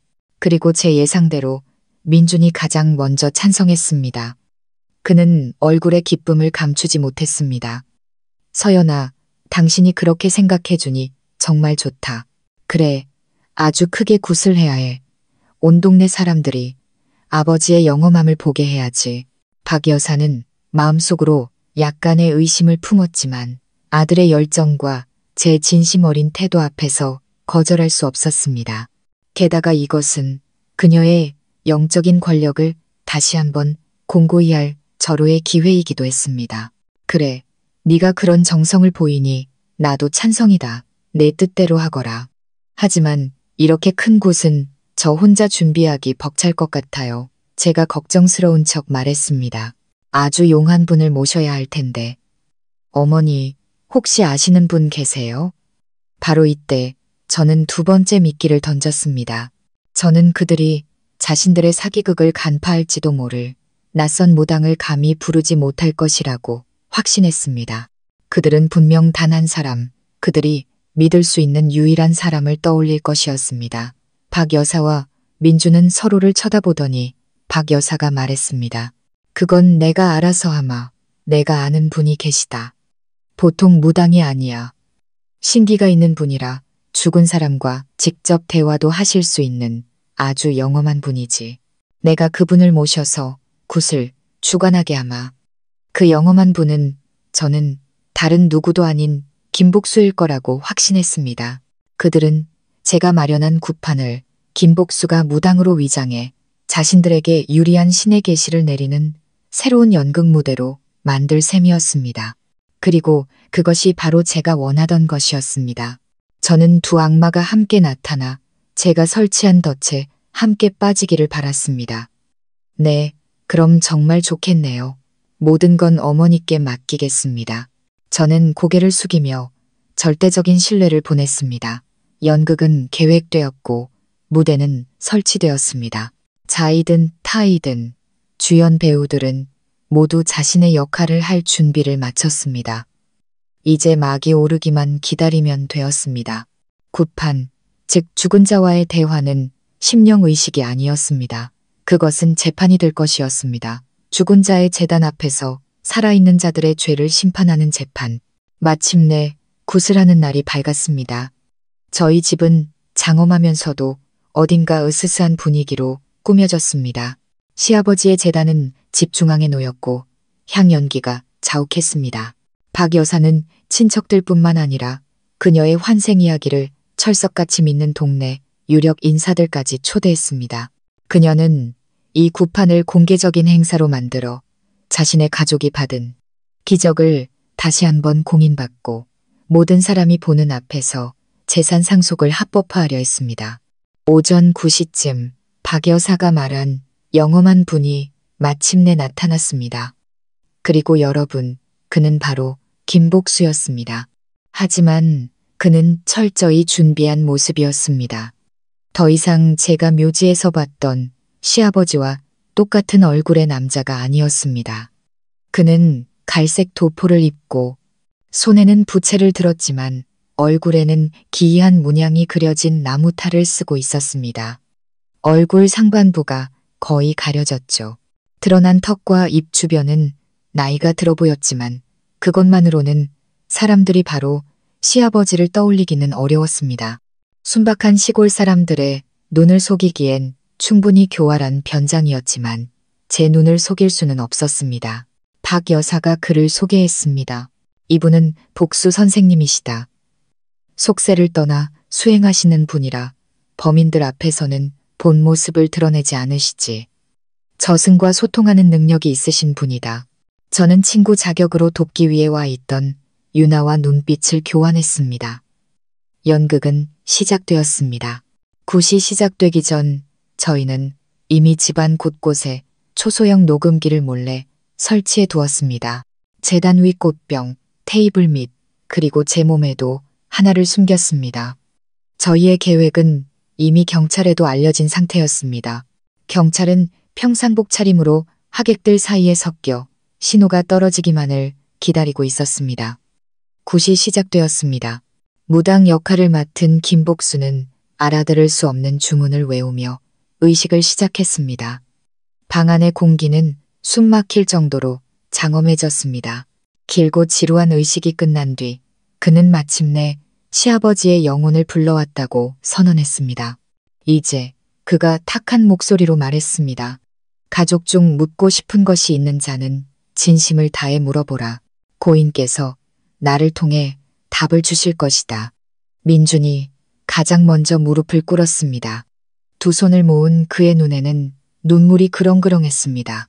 그는 유언장에 대해 다시 물었고 박 여사가 미리 일러준 것과 똑같은 대답을 들었습니다.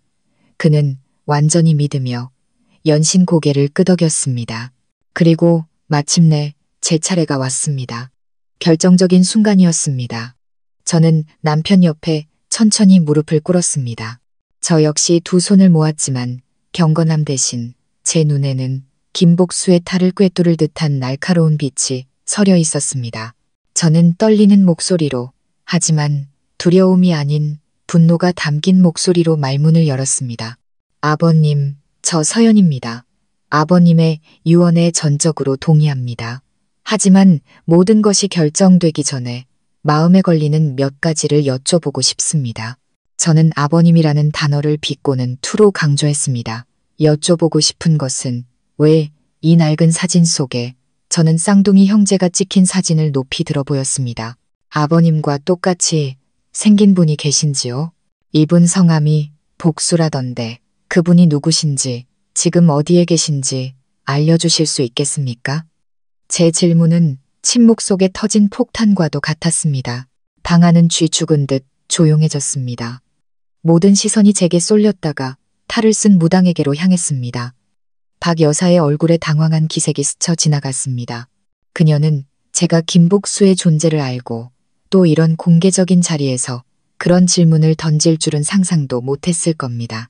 김복수는 잠시 흠칫했지만 이내 평정을 되찾으려 애썼습니다. 그는 고개를 저으며 신비로운 목소리를 냈습니다.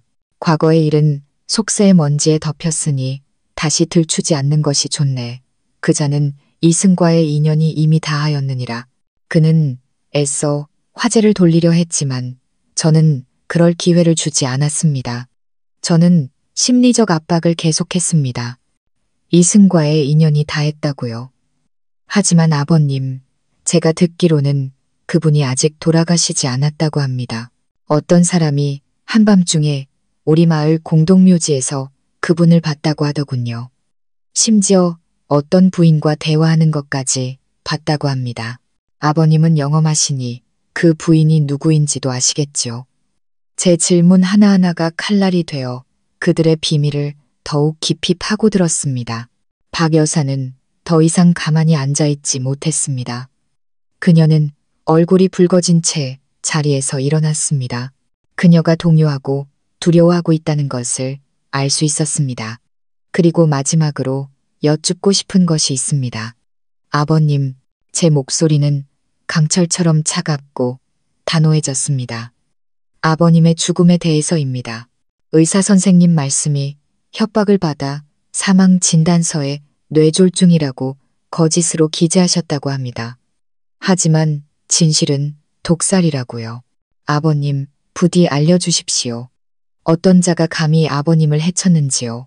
그 순간 박 여사는 더 이상 참지 못했습니다. 두려움과 당황은 미친 분노로 변했습니다. 그녀는 제가 더 이상 말하게 놔둘 수 없었습니다. 그녀는 제게 달려들어 제 뺨을 세게 후려쳤습니다. 이 미친 것, 당장 그 입 닥치지 못해. 감히 신성한 자리에서 망령된 소리를 하고 죽은 사람을 모함해. 그녀의 손찌검의 방아는 아수라장이 되었습니다. 민준이 놀라 저를 부축했지만 저를 나무라는 것을 잊지 않았습니다. 서연아, 지금 뭐 하는 거야? 어떻게 그런 질문을 할 수가 있어? 하지만 저는 더 이상 그 따귀에 신경 쓰지 않았습니다. 제가 기다렸던 것은 바로 이것이었습니다. 저는 일어나 입가에 피를 닦아내고 박 여사와 김복수의 얼굴을 똑바로 쳐다보며 웃었습니다.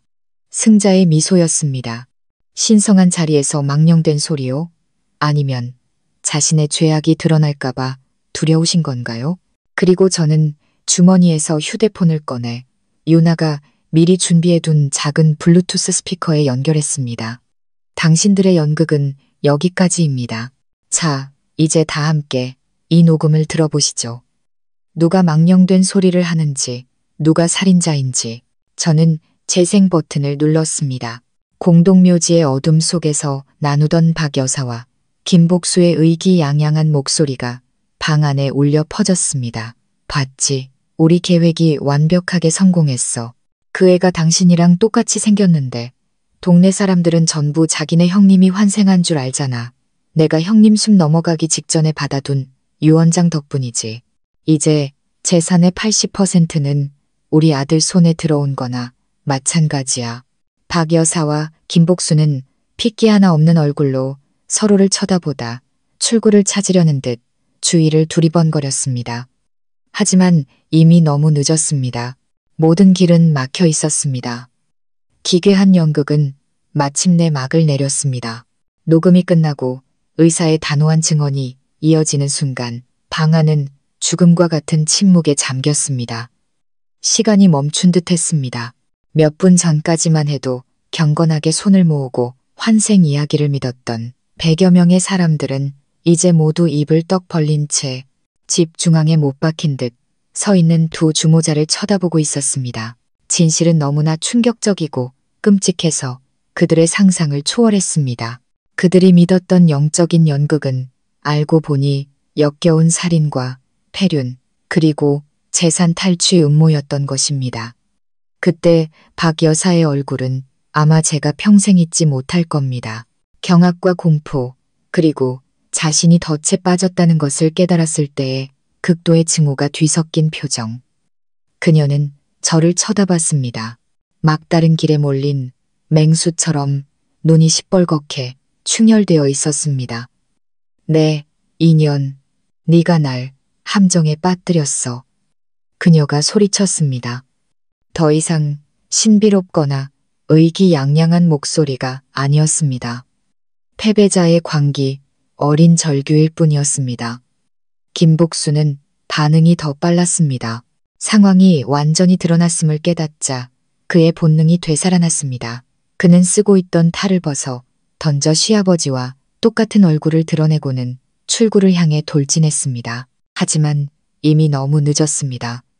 박 여사가 자백이나 다름없는 말을 내뱉는 순간 윤아가 신호를 보냈고 저희 집문이 활짝 열렸습니다. 모두 꼼짝마. 경찰이다. 하객들 사이에 섞여있던 형사들이 일제히 들이닥쳤습니다. 동시에 밖에서 대기하던 기동대원들이 집을 완전히 포위했습니다. 모든 퇴로는 차단되었습니다. 문으로 달려가던 김복수는 두 명의 형사에게 제압당해 바닥에 쓰러졌고 손에는 수갑이 채워졌습니다. 그는 부질없이 몸부림치며 욕설을 퍼부었습니다. 그 모습을 본 박 여사도 더 이상 부인할 길이 없었습니다. 그녀는 머리를 풀어헤친 채 바닥에 주저앉아 엉엉 울기 시작했습니다. 하지만 그것은 후회의 눈물이 아닌 분노와 패배의 눈물이었습니다. 수사팀장이 집 중앙으로 들어섰습니다. 그는 체포영장과 수색영장을 높이 들어 보였습니다. 박지혜, 김복수 두 사람을 살인 및 사기 혐의로 긴급 체포합니다. 관계자 외 모든 분들은 수사에 협조해 주시기 바랍니다. 그리고 모든 사람이 지켜보는 가운데 정의의 마지막 망치질과도 같은 결정적인 증거들이 차례로 공개되었습니다. 수사팀장은 우리가 수집한 증거들을 하나씩 발표했습니다. 첫째, 공동묘지에서 나눈 박 여사와 김복수의 대화 녹음. 유언장 위조부터 심령 이야기를 이용한 사기극까지 모든 음모가 드러났습니다. 다음은 의사의 상세한 증언, 시아버지의 사인이 독살이라는 진실과 두 범인의 협박 행위가 폭로되었습니다. 그리고 마지막 가장 확실한 증거는 바로 DNA 검사 결과였습니다. 수사팀장은 감정서 한 장을 높이 들었습니다.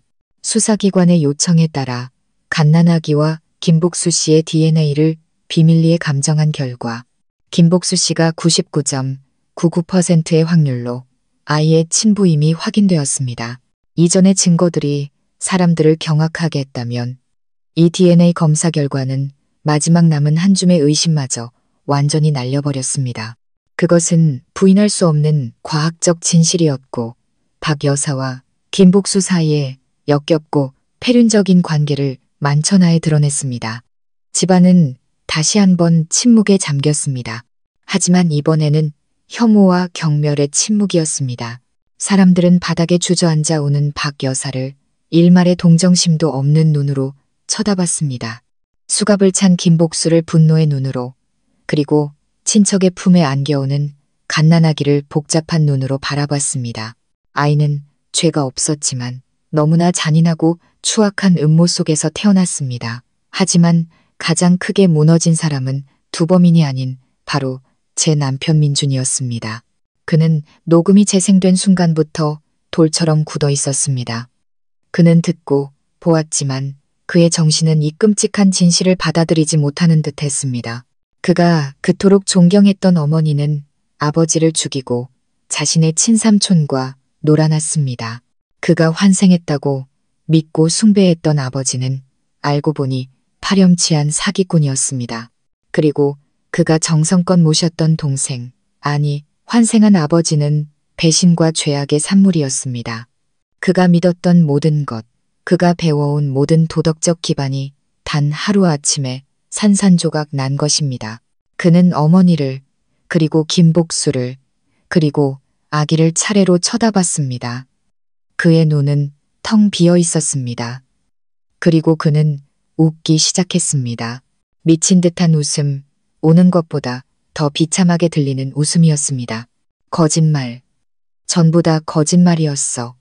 그는 그렇게 웃다가 비틀거리며 쓰러졌습니다.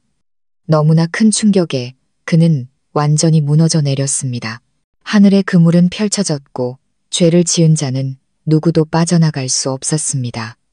박 여사와 김복수는 경찰차에 태워져 구치소로 향했습니다.